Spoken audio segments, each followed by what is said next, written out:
2 months out from the Iowa caucus, the Democratic primary field is not getting any smaller. In fact, the pool of candidates is expanding. But as the criteria to qualify for the debates become stricter and stricter, what becomes of the candidates who have not made the cut? Joining me now from Iowa, 2020 presidential candidate and spiritual author and lecturer, Marianne Williamson. Marianne, always good to see you. You've been living in Iowa. Good to see you. Thank you. You've been living in Iowa. How are you speaking to voters there, and what is your strategy to get enough of them to support you in the polls to get you back on the debate stage? I don't think in terms of strategy to get back on the debate stage. Michael Bloomberg is now in the race. He's not on the debate stage. You know, Katie, this debate stage is like a reality TV show. That's all that it is. What matters is the conversation that we are having with the American people. And some of the most important conversations, certainly that I'm having, are not on that debate stage.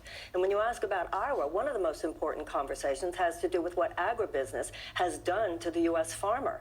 You know, throughout our society, whether it has to do with health insurance companies or big pharmaceutical companies or gun manufacturers or chemical companies or agribusiness or oil and gas or defense contractors. It's as though a corporate aristocracy has corrupted our government and hijacked our value system. And nowhere is this more destructive than in Iowa.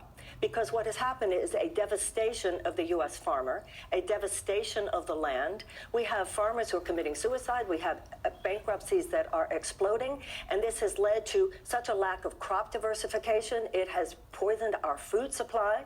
It has contaminated our water because of all of the animal factory farming.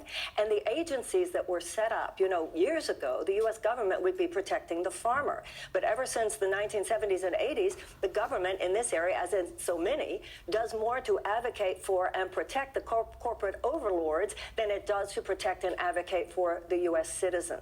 So what you have here is a disempowering of the agencies, in this case, the Food and Drug Administration and the USDA, to the point you can see today, it's all over the news, where the president is actually, he's dismantling some of the power of the USDA because the scientists who are coming up and the economists who are coming up with results that do not match the president's pro-corporatist policies are actually being moved out of Washington. This is an area where I think that you're making a lot of solid points. And one of the reasons I wanted to have you on to talk about this was because of an answer you gave on one of the debate stages. You were talking about our agriculture and our food supply and how it's not being addressed adequately. It's not being addressed by the other candidates in the same way that you're addressing it right here. So that's why I wanted to talk to you about it. You have an agriculture plan. You say you want to increase food inspectors. You want to support small and local family farms, to support sustainable farming and agriculture, double the value of SNAP benefits when used toward the purchase of fresh produce.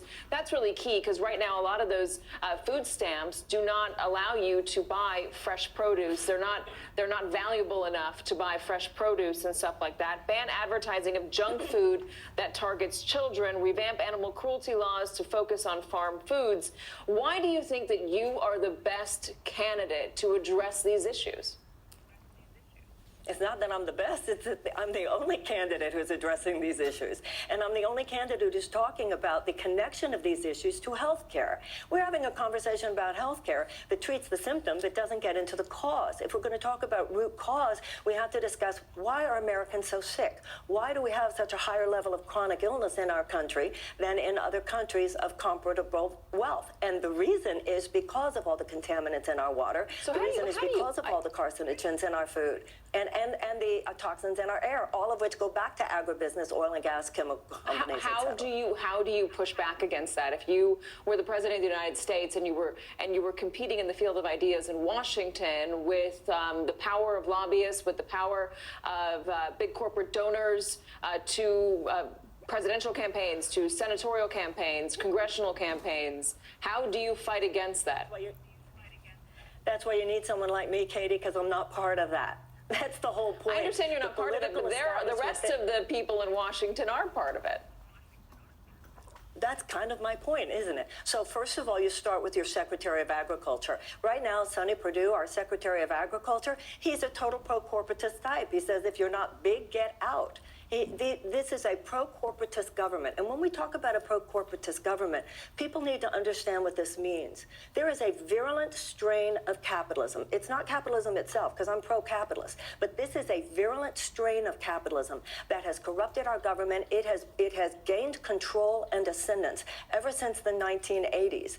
And what it does is to make short-term profits for corporate stockholders more important than the U.S. citizen. We're not a government of the people, by the people, and for the people anymore. We're a government of, by, and for these huge multinational corporate entities. So now, do you reform campaign finance laws? Teddy Roosevelt. Do you reform campaign finance laws? Do you ban lobbyists? Absolutely.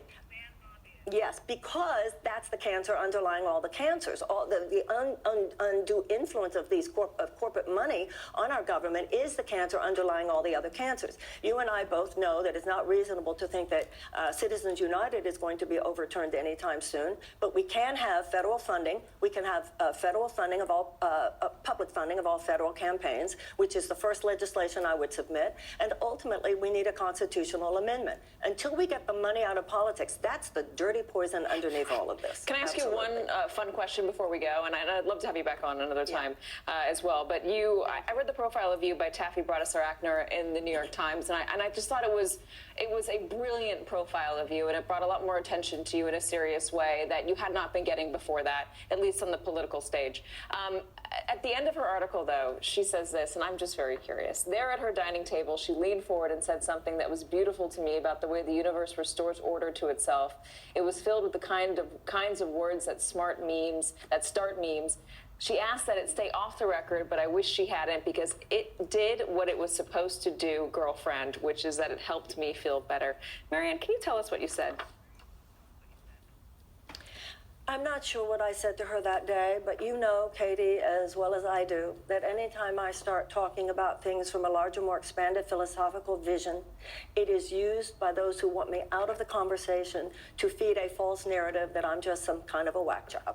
So I don't know exactly what I said to her, but I do tell you this. If I were to do it again, I would tell her, print it if you want it, because those who don't like it, I'm going to keep talking for as long as I can. Marianne Williamson. Marianne, good luck out there in Iowa.